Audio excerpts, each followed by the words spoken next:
Ini adalah Aerox terbaru dari Yamaha dan bisa jadi ini adalah Aerox Alpha pertama yang di custom, khususnya di bagian kaki-kaki yang kita rombak dengan menggunakan beberapa part aftermarket yang nggak head-on, cuman menurut gua proper. Seperti apa motor ini dan udah kita apain aja motor ini, langsung aja ya video kita mulai.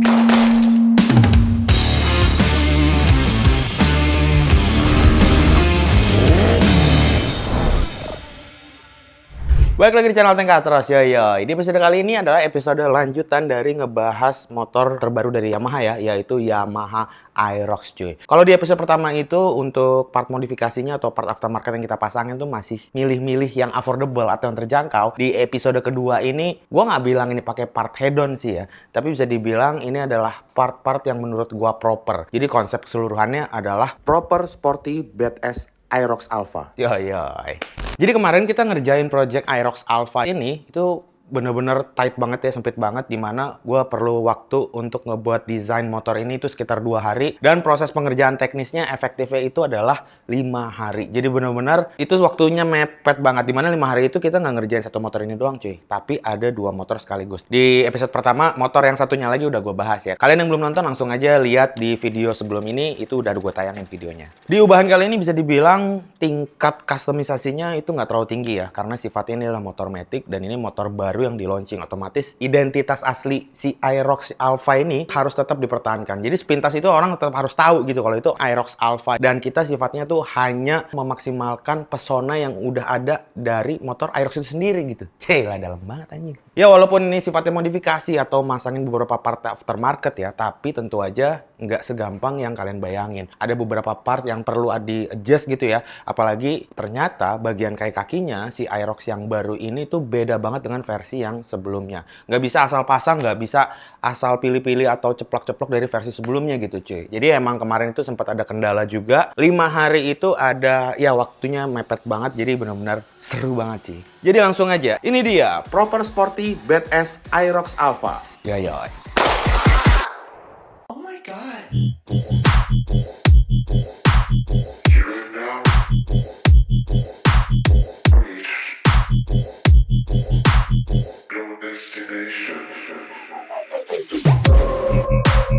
Di depan gue ini udah ada satu unit Yamaha Aerox Alpha Edition. Alpha Edition. Dan seperti kalian lihat, ini adalah versi yang Cyber City. Mungkin buat teman-teman di sini yang ngikutin Yamaha khususnya Aerox udah familiar dengan varian Cyber City. Kenapa? Karena memang dari Aerox sendiri itu sebelumnya juga udah ngeluarin varian Cyber City. Secara personal, gue sendiri sih sebenarnya suka. Warnanya tuh eye-catching banget gitu ya. Nggak banyak pabrikan besar yang berani ngeluarin warna semenyala ini gitu loh. Pertimbangannya dari sisi tampilan tentu aja bagus. Tapi biasanya orang-orang itu sungkan ya. Mungkin karena kalau misalnya motornya jatuh atau lecet, ngebenerinnya susah gitu cuy. Tapi Yamaha berani nerobos itu semua dan ngeluarin varian Cyber City seperti kalian lihat. Ubahan di bagian bodi, bisa dibilang 80% ini gue tetap mempertahankan cat originalnya. Karena menurut gue itu udah kece banget ya Cyber City. Cuman beberapa ornamen aja yang gue tambahin permainan warna. Jadi kesannya tuh lebih colorful lagi. Gue akan bahas bodinya nanti apa aja yang diubah atau gue custom warnanya ya. Gue mau ajak kalian untuk ngelihat bagian kaki-kakinya dulu nih. Let's go. Bagian kaki-kaki depan nih cuy ya. Pertama, untuk bagian bannya ini gua ganti pakai Pirelli Diablo Rosso. Ukurannya 110/70 ring 14. Kenapa Pirelli? Wah, udah nggak usah dipertanyakan lagi cuy. Ini ban secara brand udah oke banget, secara kompon juga oke. Di sini yang gue pilih adalah material rubbernya cuy ya, karena di sini memadukan antara grip yang oke beserta dengan durability yang maksimal juga. Untuk pemakaian harian atau bahkan buat dipakai touring, ban ini juga udah cukup oke banget. Terus untuk bagian velg ini masih tetap mengandalkan bawaan standar. Kenapa? Jelas berbanding kebalik sama saudaranya yang versi sebelumnya, walaupun affordable tapi udah ganti velg gitu kan. Nah ini kenapa yang versi lebih tinggi tapi nggak ganti velg bang? Pertama karena gue mau mempertahankan warna velgnya yang oranye. Itu satu. Yang kedua, di sini gue menggunakan wheel dop atau istilahnya gue namain itu adalah disc dop. Dimana ada piringan warna abu-abu ini kalau kalian lihat, itu yang bikin kesan dari si bagian rodanya itu lebih sporty sih menurut gue ya. Sebenarnya ini gue adopsi dari style mobil sih ya. Kalau di mobil tuh udah banyak banget model disc dop, model wheel dop dan segala macam. Cuma kalau di motor gue lihat masih belum terlalu banyak, khususnya di motor matic sporty kayak gini. Jadi gue pasangin gitu cuy. Ini bahannya dari fiber, kita custom bikin ya, dan di finishing pakai cat dan cutting sticker tulisannya Aerox Disc Dop. Masuk ke bagian suspensi depan. Wah, ini dia nih cuy. RPD. Oyoy. Beuh. Nice. Dream. Nih gua pilih yang warna gold. Ini yang edisi kedua, radial ya dia bilangnya. Ini tabungnya kecil gini bagian depannya. Setelannya ada 2 di depan nih. Atas bawah. Diameter asnya ini gede banget sih cuy. Mantep nih warnanya nih. Buat gue sih RPD oke banget ya. Shockbreaker yang high performance dan yang pengen tampil beda. Tapi nggak cuman keren-kerenan doang gitu shockbreakernya. Pakai RPD ini mantep banget cuy. Ini untuk bagian ujung sini nih nanti ditutup. Terus ini radial. Karena kalipernya udah nanti gue pakai juga yang radial. Baut-bautnya juga udah dapet bosingannya. Canggih banget, lengkap. Ini sama yang sebelah sini. Terus dapat penyetelan juga. Sama ini nih yang keren banget nih. Yeah. Buat setel-setelan reboundnya mungkin ya nanti. Nyetelnya pakai kunci gini. Ini aja sih. Buat gantungan kunci motor juga keren. Nah di selipan-selipan sini nih ada buat bracketnya juga nih. Ini bahannya CNC. Nice banget ya. Selain itu juga gue pilih yang shockbreaker ini asnya warna emas juga. Ini warna emas, ini emas juga. Kelihatan kontras gitu.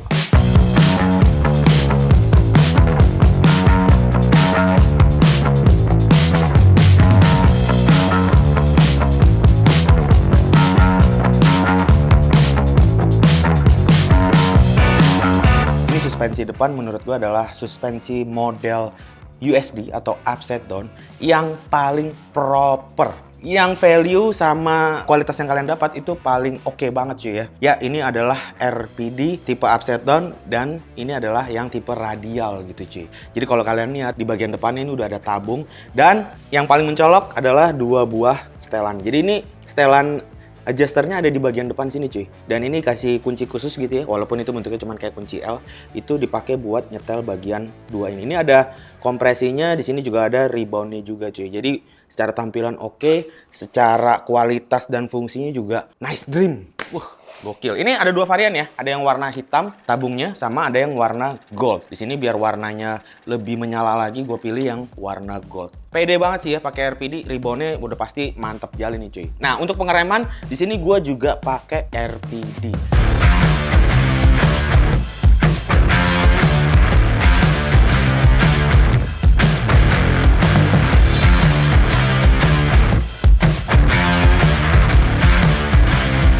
Disc brake sendiri kalau kalian lihat ini udah canggih banget secara model. Bolong-bolongnya banyak, tapi permukaan yang di rem atau yang kena kampas rem juga banyak gitu loh. Termasuk juga yang gue pasang ini adalah kepala babinya. Kepala babi dari RPD juga, dan ini udah 4 piston. Anjay, 4 piston. Jadi secara looks-nya dapat banget, secara performa pengereman juga oke banget. Pemasangannya ini nggak terlalu ribet ya karena udah menyatu, beli sepaket gini ya sama shockbreaker-nya.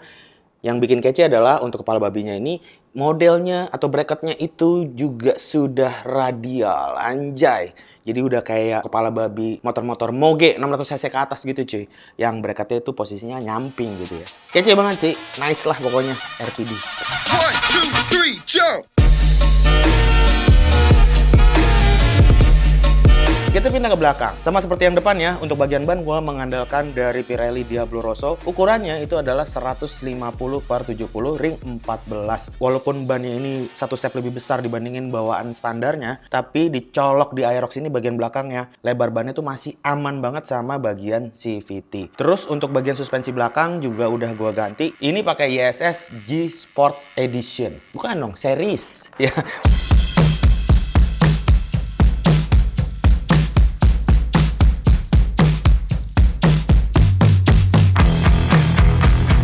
ISS itu ya kalau misalnya kalian nggak tahu ada level-level tingkatannya. Yang pertama itu adalah G Series, terus yang kedua itu tingkatan di atasnya lagi, ini yang udah masuk kelas premium adalah G Sport Series. Benar ada satu lagi di atasnya, G Racing, cuman itu buat balap sih ya. Dari segi harga juga udah cukup tinggi banget, tapi ya peruntukan untuk balap. Kalau untuk harian masih mau mengandalkan rebound yang lumayan empuk, dipakai boncengan enak, dipakai nikung juga masih stabil, G Sport ini udah kece banget sih menurut gua. Ini gua pilih killernya atau pairnya, springnya yang warna hitam, tabung dalamnya juga warna hitam. Ini ada settingan preload, cuman ring preloadnya itu warna merah gitu ya. Di anodize, terus ada setelan reboundnya juga di bagian bawahnya, ada inisialnya R. Tabung belakangnya juga ini warnanya hitam, jadi warna netral sekaligus memberikan kesan yang gahar gitu ya. Terus di bagian tabung samping ini tulisan YSS G Sport Series. Nggak ada perlu ada penyesuaian, dan ini suspensinya memang khusus untuk Aerox. Tingginya itu kalau nggak salah 305 ya. Mau Aerox lama, mau mau Aerox baru kayaknya masih sama tuh. Next di bagian velgnya ini sama, gue masih menggunakan velg standar, cuma dipasangin wheel dop, sama persis sama yang depan. Cuman yang menarik di sini adalah bagian swing arm. Swing armnya ini udah kita ganti, aslinya bawaannya warnanya hitam, kita ganti model full aluminium CNC gitu ya. Dan ini kacau banget sih.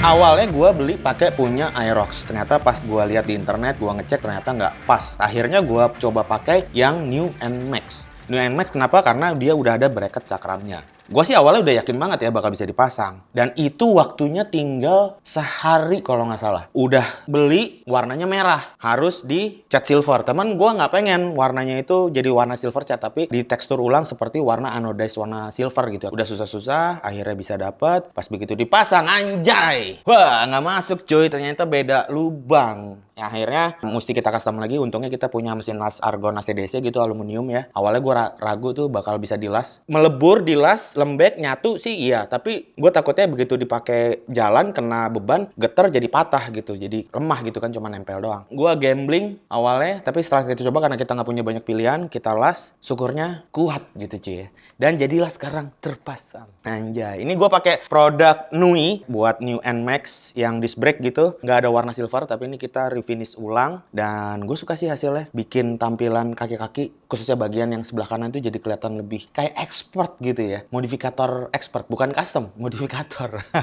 Maju ke bagian depan itu ada engine mounting. Engine mounting juga ini gua ganti. Itu pakai 5 cm yang lebih panjang dari bawaan standar ya. Produknya aftermarket ya, tinggal pasang aja. Ini gue pilih warna yang merah, ada warna biru. Ini mereknya dari Arumi. Ini gue pilih yang 5 cm. Jadinya seperti ini, mundurnya lumayan jauh, apalagi bannya digedein. Ini spakbornya kalau misalnya masih panjang nih standar, itu udah kayak mepet banget. Cuman sisa 2 sentian kali sama spakbor belakang. Ini karena emang dari desain dan konsep awal gue pengen bikin spakbor belakangnya pendek, jadi kelihatannya ketolong aja nih, nggak terlalu kelihatan mepet gitu ya. Berkesan lowrider? Enggak. Berkesan sportinya dapat gitu ya.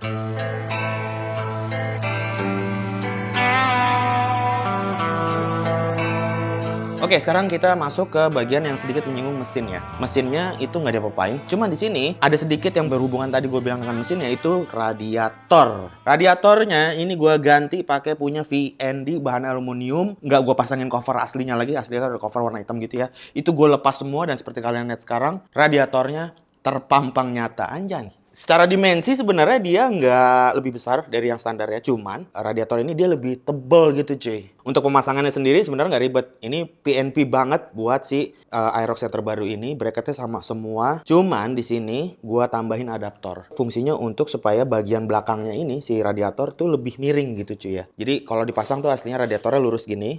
Ini mesinnya gitu, ini radiatornya sejajar sama mesin. Nah ini gue tambahin bosing, dia jadi miring keluar gini cuy.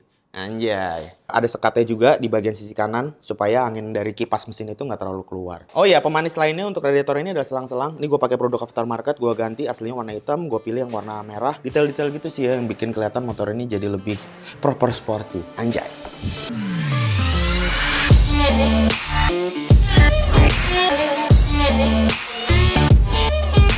Nah, dengan penggantian kayak kaki tersebut, sekarang gua mau nyobain posisi duduk di motor ini. Anjay. Buat gua yang tinggi badan gua itu sekarang 160-an ya, naik motor ini jadi agak jinjit. Sebenarnya bukan dari suspensinya, karena ukuran suspensi itu sebenarnya standar-standar aja. Bahkan dengan tadi menggunakan engine mounting yang lebih mundur sekitar 5 cm, itu sebenarnya bikin motor ini jadi tambah rendah. Cuman yang bikin motornya tinggi adalah profil bannya cuy. Profil ban khusus yang bagian belakang itu 150/70 itu bikin motor itu kelihatan bannya anjay lebar banget gitu ya. Jadi kelihatan agak tinggi. Di bagian stang nggak ada yang sangat signifikan perubahannya. Spion gue pakai produk aftermarket dari custom kit yang ukurannya kecil gitu ya. Terus panel instrumen gue suka banget sih nih, anjay, instrumennya keren banget. Panel instrumen LCD-nya itu tuh misah gitu cuy, nggak kayak Matic. Ini kayaknya ini pertama deh Aerox nerapin panel instrumen yang terpisah, walaupun sebenarnya di motor Matic lain ada gitu ya. Part lainnya yang gue ganti itu sektor pengereman. Tadi kan kepala babe sama disc brake RPD. Tapi nggak sampai situ aja. Di master rem ini juga kita menggunakan RPD cuy. Rem depan dan belakang.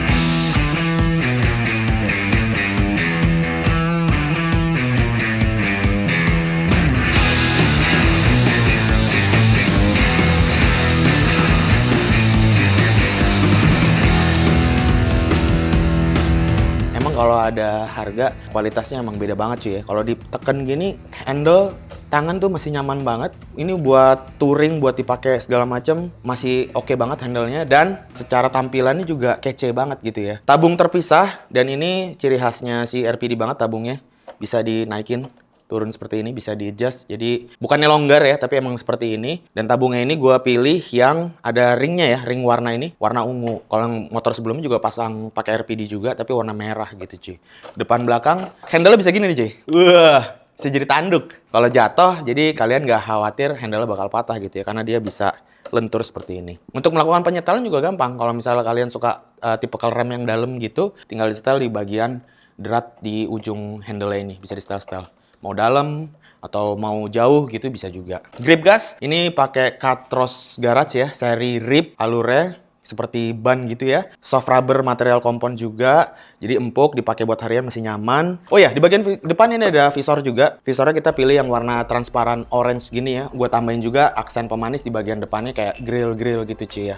Warnanya silver, jadi kelihatan lebih manis aja sih detailnya, nggak terlalu polos gitu.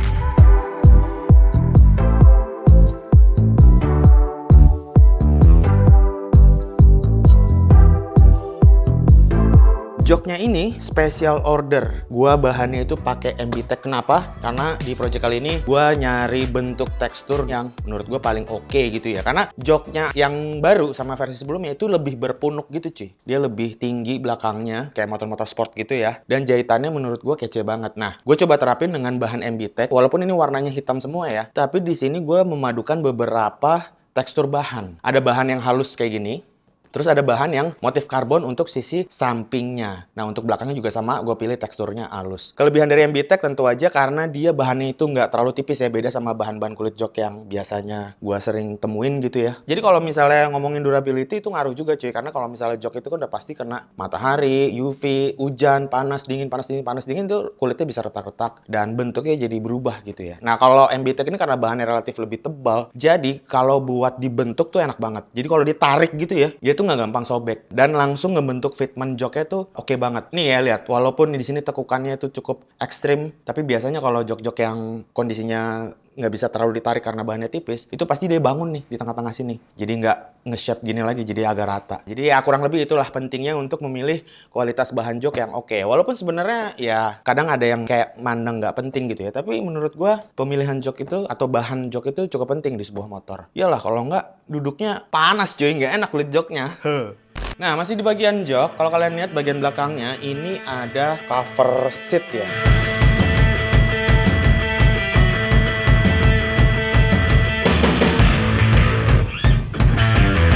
Kita custom bikin bahan pakai fiber. Sebenarnya secara model masih bisa lebih maksimal lagi, tapi mengingat waktunya cuma 5 hari, jadinya gue sendiri gemes sih. Harusnya kita masih bisa bikin lebih detail lagi. Tapi ya itulah, kita udah berusaha sebaik mungkin. Aksen aja sih pemanis, jadi single seat gitu ya. Ini kita pilih warnanya orange, nada dengan warna orange yang ada di Cyber City ini. Ada pemanis juga warna hitam di bagian atasnya. Ini bisa dibongkar pasang. Jadi kalau misalnya mau buat boncengan gitu ya, tinggal buka joknya, ada sistem bracket di bawahnya, itu tinggal dilepas aja sih. Nggak dibikin paten mati gitu.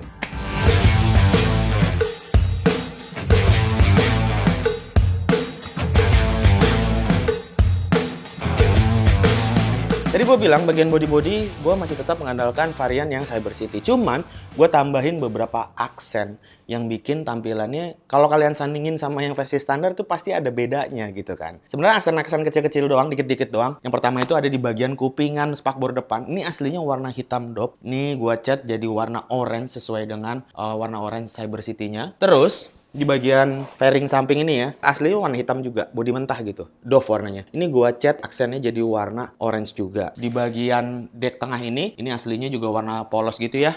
Ini gua tambahin stiker dekal sih sebenarnya ya, ada logo Alfa-nya. Gradasi dari merah sampai ke kuning. Kenapa di dekal bang? Kenapa nggak dicat? Karena ini bagian bawah ya, deket banget sama kaki. Gue takutnya kalau dicat tuh kegesek-gesek kaki gitu, jadi lecet-lecet, jadi susah dibenerin gitu. Kalau dekal kan aman. Sekaligus melindungi bagian decknya juga. Terakhir bagian bodi standar yang cuma gue cat dikit-dikit doang atau bikin manis doang adalah bodi samping ini. Bodi samping ini aslinya warna hitam. Sama dengan yang bagian ini. Jadi ini masih satu bodi nih cuy. Satu panel gitu ya. Ini sama ini masih satu panel nih. Nah cuman gue list garis gitu, dan untuk bagian ininya gue cat warna warna orange, tengahnya tapi tetap hitam. Ya menurut gue jadi lebih hidup aja sih warnanya ya. Kalau misalnya ini nggak dicat, bagian depan sini sama bagian belakang tuh kayak keputus. Di tengah-tengahnya hitam semua gitu. Jadi kalau misalnya gue tambahin orange ini, paling nggak di bagian belakang tuh nyambung sama body warnanya. Ya itu teori gue sih ya, cuman ngelihat secara visual aja. Tapi nggak tahu, menurut kalian oke nggak ditambahin detail-detail orange gitu? Tulis komen ya. Oh iya cuy, ada yang ketinggalan. Bagian dek bawah ini juga aslinya hitam. Cuman ini satu panel sendiri ya. Gua cat warna oranye seperti yang di bagian bodi atasnya ini. Terus ada tulisan Yamaha-nya warna putih cuy. Ngomongin soal kolong,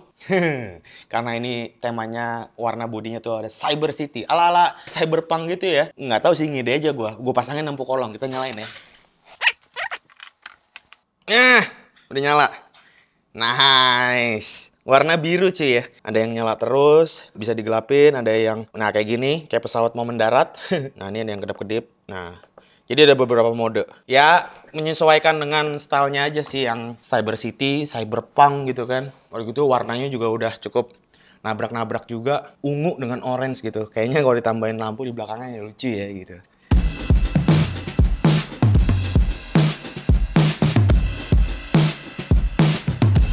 Terakhir, bagian knalpot. Kemarin lumayan bikin pusing juga cuy ya.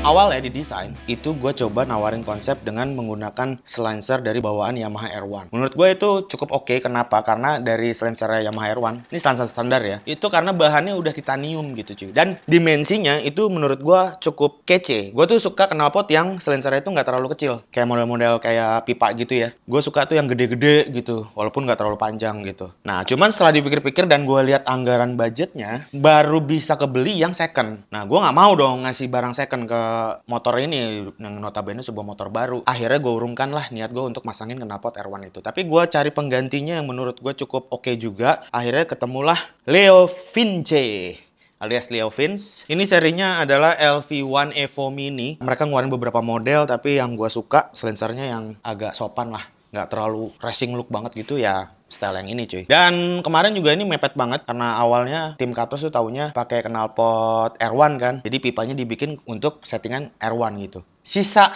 2 hari kalau nggak salah pas sehari gitu, nggak ada yang notice kalau ganti knalpot.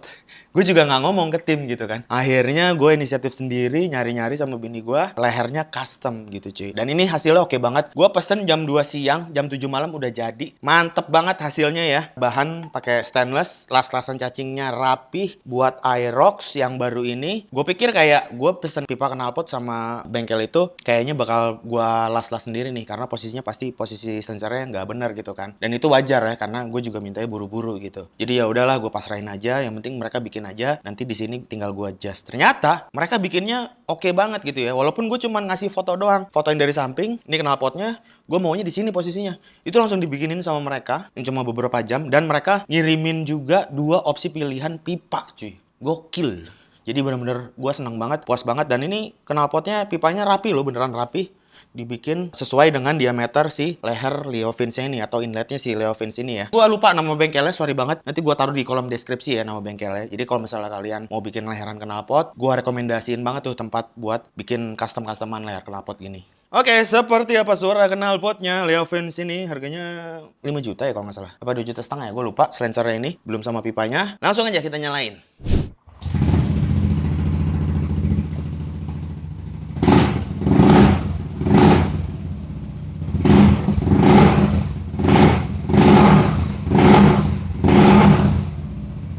Nice, dream come true. Gue suka banget tuh serius suara knalpotnya, karakternya agak-agak sember dikit, tapi nggak terlalu ngeblar banget. Ini gue nggak tahu udah pakai DB killer apa belum. Kayaknya sih udah pakai DB killer ya, karena udah kepasang juga di sini ada double plat gitu, bisa dicabut. Tapi kalau cabut suaranya jadi lebih keras. Tapi begini aja tuh nggak merepek gitu. Biasanya kalau knalpot aftermarket dipakein DB killer, itu suaranya merepek gitu. Lu tau nggak merepek?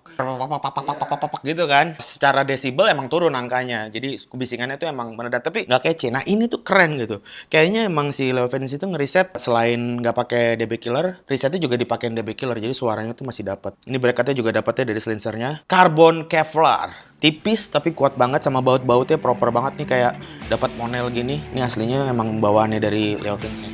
Nice. Emang kalau harga nggak bohong.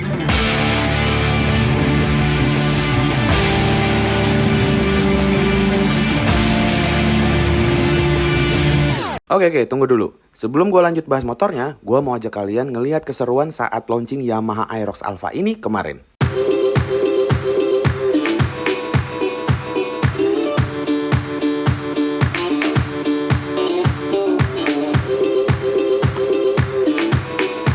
Oke guys, sekarang gue sudah berada di acara launchingnya Aerox Alpha. Ini acara rame banget ya.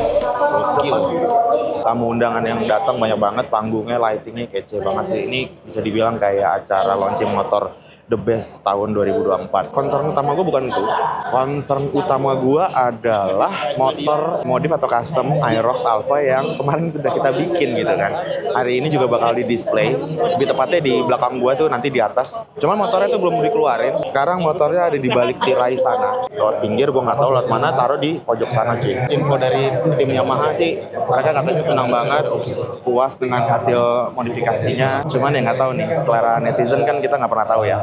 Deg-degan bunyinya. Tengah terus Gerits. Satu kata buat Yamaha Aerox yang baru. Sangar pol. Masa? Harus beli. Yang paling lu suka bagian apanya? Aku paling suka bagian DRL-nya, Cak. Kayak Panigale. Anjir. Yang paling lu suka bagian apanya? TFT, speedometer. Oh, tampilan speedometernya. Oke. Nice dream come true. Hey, Aerox Alpha. Bagian mana yang paling lu suka? Speedometer. Bagian speedometernya ya? Ya. Dia bisa dirubah-rubah gitu warnanya ya? Kalau yang ultimate itu satu bisa rubah-rubah. Kenapa suka yang ultimate itu? Dia udah kesannya kayak racing, udah kayak motor R1.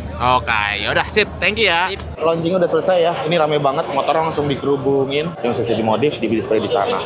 Mudah-mudahan ramai sih pada ngeliat ntar.